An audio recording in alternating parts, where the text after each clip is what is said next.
मी Punjab duck आज आहे 28 October 2025।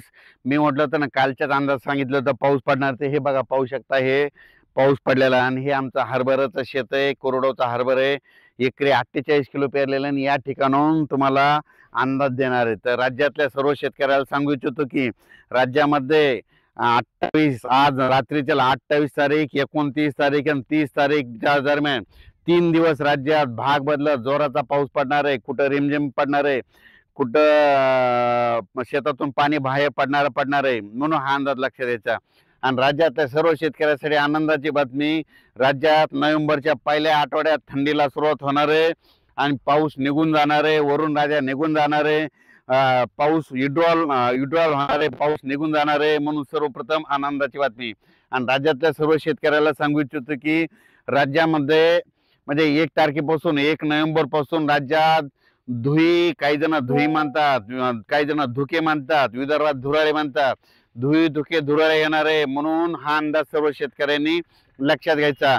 म्हणजे राज्यात फक्त आता 3 दिवस म्हणजे आज 28 तारीख, 29 तारीख आणि 30 तारीख आणि 31 पर्यंत कमी प्रमाणात राहणार आहे, म्हणून हा अंदाज लक्षात। म्हणजे राज्यात 3 दिवस आता चांगले पावसाचे आहेत, म्हणून हा अंदाज लक्षात द्यायचा। आणि राज्यातल्या सर्व शेतकऱ्याला सांगू इच्छितो की आज रात्रीच्याला नांदेड जिल्हा झालं, हिंगोली जिल्हा झालं, यवतमाळ जिल्हा झालं, अकोला जिल्हा झाला, अमरावती, वर्धा, नागपूर, भंडारा, गोंदिया, चंद्रपूर, यवतमाळ, त्याच्यानंतर लातूर जिल्हा झालं, परभणी जिल्हा झालं, बीड जिल्हा झालं, धाराशिव जिल्हा झालं, संभाजीनगर जिल्हा झालं, त्याच्यानंतर अहिल्यानगर, सातारा, सांगली, सोलापूर, कोल्हापूर, पुणे, कोकणपट्टी पूर्ण सहित मुंबई, त्याच्यानंतर नाशिक, नंदुरबार, धुळे, जळगाव, तसंच संपूर्ण राज्यातले जितके जिल्हे तितक्याच जिल्ह्यामध्ये या 3 दिवसात दररोज वेगवेगळ्या भागात काही ठिकाणी रिमझिम कुठं वाहुणी असा पाऊस पडणार आहे, म्हणून हा अंदाज लक्षात घ्यायचा। राज्यात मध्ये हा पाऊस रात्रीच्याला विजेच्या कडकडाटासह असणार आहे, दुपारनंतर काही ठिकाणी दुपारनंतर सुरुवात होणार आहे आणि सगळ्यात जास्त पाऊस तेलंगणा, आंध्र प्रदेश, कर्नाटक या राज्यात पडणार आहे। तर हा पाऊस येण्याचे कारण सांगतो की काय झालं, राज्याच्या 2 समुद्र आहेत, म्हणजे 2 समुद्र, अरबी समुद्र आणि इकडे बंगालच्या खाडीचा समुद्र, 2 समुद्रामध्ये 2 कमी दाबाचे पट्टे होते। त्या कमी दाबाच्या पट्ट्याचं रूपांतर चक्रीवादळात झालं आणि ते अरबी समुद्रातलं जे चक्रीवादळ आहे ते काय होणार आहे, गुजरातकडे जाऊन तिकडे ओमानकडे जाईल आणि तिकडून स्थिर होणार आहे आणि ते काय होणार आहे, उद्यामध्ये 29 तारखेला ते स्थिर होईल। आणि त्याच्यानंतर हे बंगालच्या खाडीचं जे चक्रीवादळ आहे ते आज ते तेलंगणात येणार आहे। तेलंगणातून महाराष्ट्रामध्ये इकडं नांदेड, यवतमाळ हे पट्टा करत पूर्व विदर्भातून ते इकडं छत्तीसगडकडून इकडं आसामकडे जाणार आहे।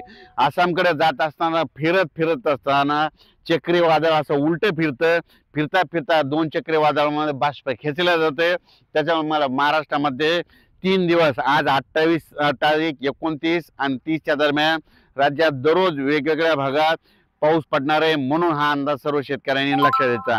मग तोच अंदाज हे पाऊस सांगायचं झालं तर म्हणजे पूर्व विदर्भाकडे जास्त पडणार आहे, कारण की ती चक्रीवादळ ते पूर्व विदर्भाकडून जात असल्यामुळं पूर्व विदर्भाकडे जास्त पाऊस राहणार आहे, म्हणून हा अंदाज लक्षात द्यायचा। उत्तर महाराष्ट्राकडे तिकडे एक चक्रीवादळ अरबी समुद्रात असल्यामुळं उत्तर महाराष्ट्रामध्ये नंदुरबार जिल्हा, धुळे जिल्हा, नाशिक जिल्हा, इगतपुरी, मुंबई, कोकणपट्टीमध्ये त्याच्यामुळे तिकडल्या उत्तर महाराष्ट्राकडे जास्त पाऊस पडणार आहे। ह्या चक्रीवादळामध्ये पूर्व विदर्भात पडणार आहे आणि दोन्ही चक्रीवादळाच्या म्हणजे घेरामध्ये महाराष्ट्रामध्ये जे जिल्हे आहेत त्याच्यामध्ये काय होणार आहे, भाग बदलत वेगवेगळ्या ठिकाणी विखुरलेल्या स्वरूपाचा जोराचा पाऊस पडणार आहे, हा अंदाज लक्षात।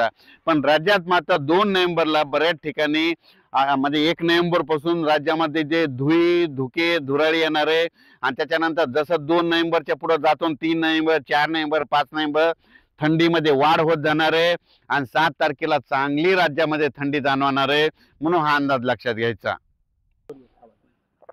राज्यातले सर्व जे वेलवर्गीय पिकं आहेत, द्राक्ष शेतकरी त्यांना सांगू इच्छितो की म्हणजे आता हे पाऊस आता म्हणजे हे शेवटचाच आहे, आता हे शेवटचा पाऊस आहे, फक्त लांबला कशामुळे हे 2 चक्रीवादळामुळे लांबला आणि त्याच्यानंतर मात्र 2 नोव्हेंबरला मात्र चांगली धुके धुराळे येणार आहे, म्हणून तुम्ही तुमच्या द्राक्षाची काळजी घ्या, वेलवर्गीय पिकाची काळजी घ्या।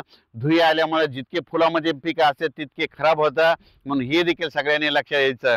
राज्यातल्या सर्व शेतकऱ्याला सांगू इच्छितो की राज्यात फक्त आता 3 दिवस चांगला पाऊस पडणार आहे. 28 तारीख आज रात्री, उद्या 29 आणि 30च्या दरम्यान राज्यात दररोज वेगवेगळ्या भागात वेगवेगळ्या जिल्ह्यात भाग बदलत भाग सोडत कुठं सोडून देखील देणार आहे.